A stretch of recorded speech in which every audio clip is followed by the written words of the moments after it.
Hai, Assalamualaikum. Welcome back to my channel. Yang mana dah subscribe channel aku, terima kasih banyak-banyak. Yang mana belum subscribe, minta korang subscribe channel aku, sebab aku akan bagi informasi yang terbaik untuk korang dari segi sudut tanaman cili vertigasi.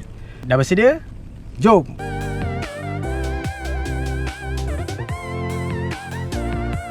Cuaca dekat Taiping dah masuk 3 minggu dah tak hujan. Kalau hujan pun sekadar 5 minit macam tu je. So Alhamdulillah. Mungkin musim kemarau dah datang. So untuk pengetahuan korang, kenapa video aku masukkan AI untuk explanation everything pasal cili vertigasi. Sebab apa? Aku masih belajar, dan dia aku anggap sebagai sifu aku juga. Aku juga ada merujuk dengan orang-orang lain sebagai rujukan terdekat. Siapa lagi kalau tak bukan AI? So dia akan bagi tunjuk ajar juga kepada aku. So daripada aku nak explain kat korang, better dia orang yang berpengalaman 3 tahun lebih dalam cili vertigasi, bagi dia explain kat korang. Harap korang faham. Terima kasih. Okay, jom kita dengar apa yang AI nak kongsikan dengan kita untuk hari ni. So hari ni aku nak kongsikan sikit kalau orang kata apa tu, rule of thumb kalau kita nak guna racun. Okay, so first of all, untuk kita nak pegang racun atau apa-apa, semua kita kena ada PPE. So 3 PPE ni sebenarnya boleh kata wajib lah. Cuma yang penting kalau kita nak pegang, untuk pegang saja kita perlukan glove. So kita akan pakai glove dulu lah. Boleh-bolehnya glove kita hendaklah glove getah ataupun plastik, supaya dia kalis air lah. So tak adalah kita punya glove basah dan dia meresap ke tangan kita. So itu dah defeat the purpose lah. So, kita pakai ni kain biasa sebab kita just nak pegang lah. Okay, right, so next PPE, respirator. Respirator, kalau boleh kita pastikan dia adalah N95. Brand apa tak kisah, tapi kita kat sini kita pakai brand 3M. So N95 tu dia punya filter dia lah, dia punya peratusan berapa mikro yang dia boleh tapis. So ni agak bagus lah untuk kita nak pakai kalau kita nak sembuh racun, sebab kita akan pakai mist. So kalau kita tak pakai ni, nanti kita akan masuk dalam paru-paru dan by time nanti kita akan ada problem, masalah kesihatan. Next kita kena ada glove. So seeloknya kalau kita nak meracun, kita kena ada glove. Sebab mist tu dia ikut arah angin, so dia akan terbang sana sini, so boleh masuk mata. So mata akan jadi salah satu punca lah untuk dia meresak lah kita punya sistem badan. So ini adalah racun, antara racun yang kita pakai di kebun lah. Okay, so kita ada racun match ni untuk serangga, Solomon, dan kita ada lagi apa, contoh Marshall. This is okay, so ni racun serangga. Dan kita ada harimau, ni racun kulat. Bennett racun kulat, dan juga Manzap racun kulat. Okay, so kalau siapa-siapa yang follow kita punya video sebelum ni, aku dah terangkan pasal kita ada buat kawalan kulat menggunakan racun Mancozeb. AI dia Mancozeb. So Manzap ni adalah nama dagang dia. So kalau kita tengok Prawis aktif dia adalah Mancozeb. So ini adalah Mancozeb yang aku dengan Wan dah share hari tu. Kat sini hari ni kita nak share macam mana kita nak baca labeling dia. So secara ringkas lah, bukan secara detail, secara ringkas sahaja. Sebab biasanya kalau kadang orang pergi kedai pertanian, kalau jumpa dengan toke ke dengan apa ke, terus minta, bos, kita ada masalah ni, you bagi racun apa. So orang kedai terus bagi racun, padahal racun yang dia bagi tu adalah sama AI dia dengan racun yang kita ada dekat kebun. Jadi bila kita beli racun yang AI dia sama, kita rugi. Sebab AI yang sama akan menyebabkan serangga ataupun kulat tu dia jadi immune. Okay, kita tak nak benda tu berlaku lah. That's why kita So maknanya kita jangan pakai racun yang bangsawan-bangsawan lah kiranya. Kita boleh pakai racun bangsawan. Okay, aku terangkan sikit apa perbezaan racun bangsawan dengan racun biasa. Okay, contoh lah, kita tengok macam Desis. Kita tengok AI dia apa. AI dia adalah Deltamethrin. Desis brand by Bayer. Alright, so Deltamethrin ada macam-macam jenis kat kedai. Cuma Bayer ni kenapa dia mahal? Ini aku dapat info daripada kedai pertanian juga dekat Melaka dulu, masa aku duduk kat Melaka. So toke tu dia share dengan aku, dia cakap sebenarnya AI dia sama, percentage dia sama. Tapi yang menyebabkan dia tu mahal ada dua faktor. First, kita tengok kat sini ada Prawis lengai.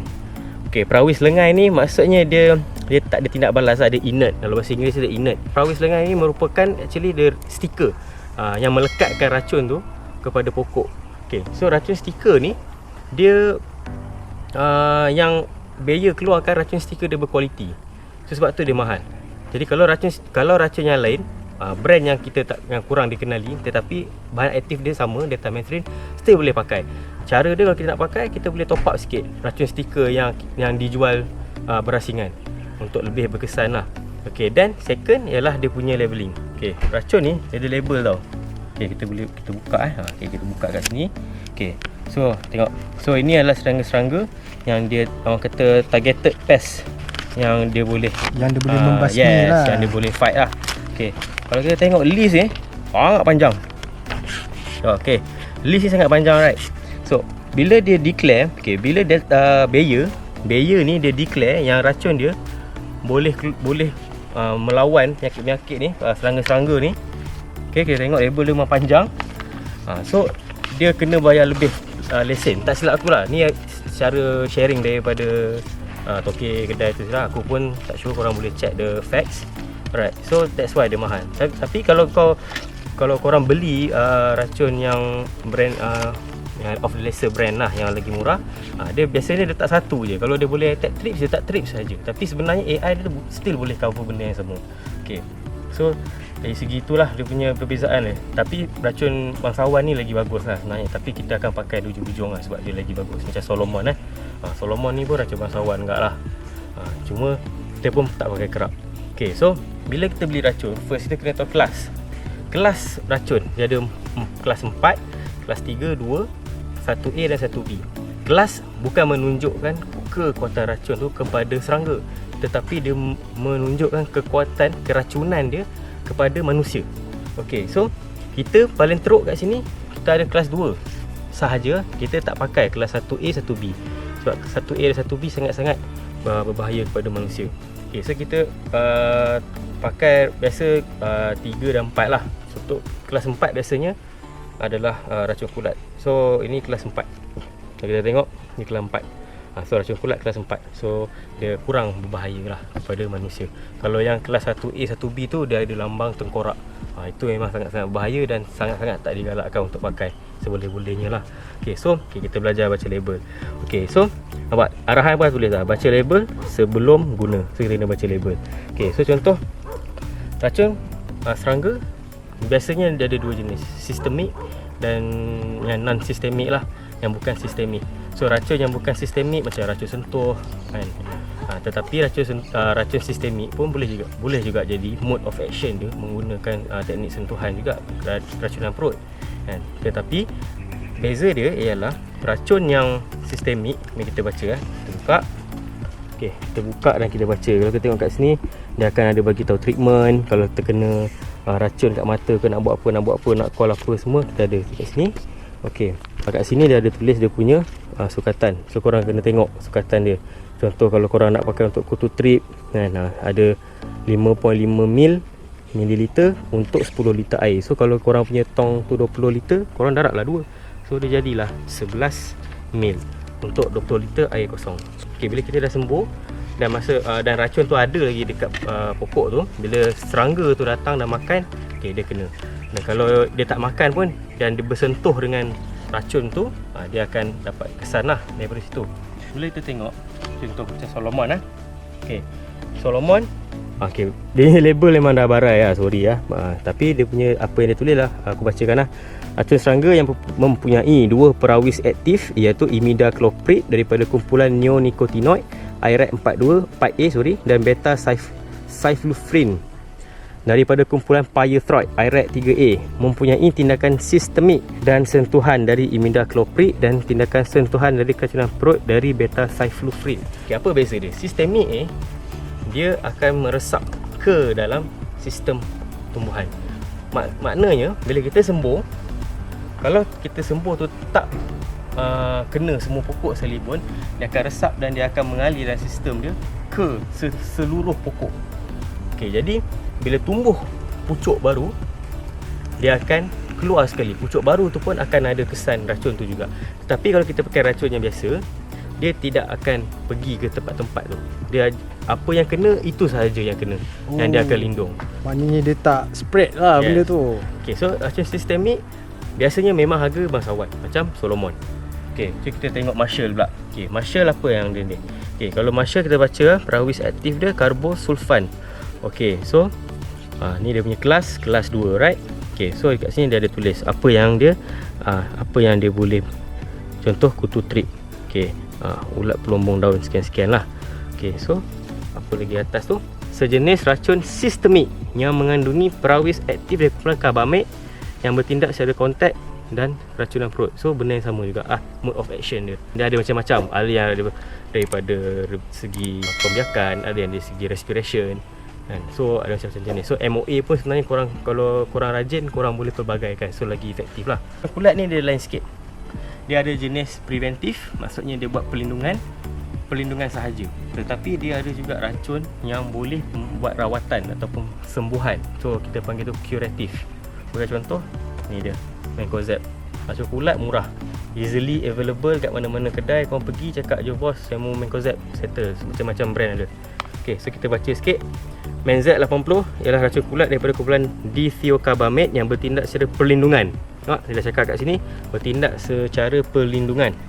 Cuma dia boleh lindung. So bila kita pokok masih sihat, masih segar, kita bantai Menzeb. Menzeb ni, kita guna Menzeb. Tapi bila kita dah kena penyakit hawa pucuk, macam kita orang punya kebun ni ada yang kena hawa pucuk, so kita akan adjust. Kita akan pakai racun yang ada sifat dia sebagai penyembuhan.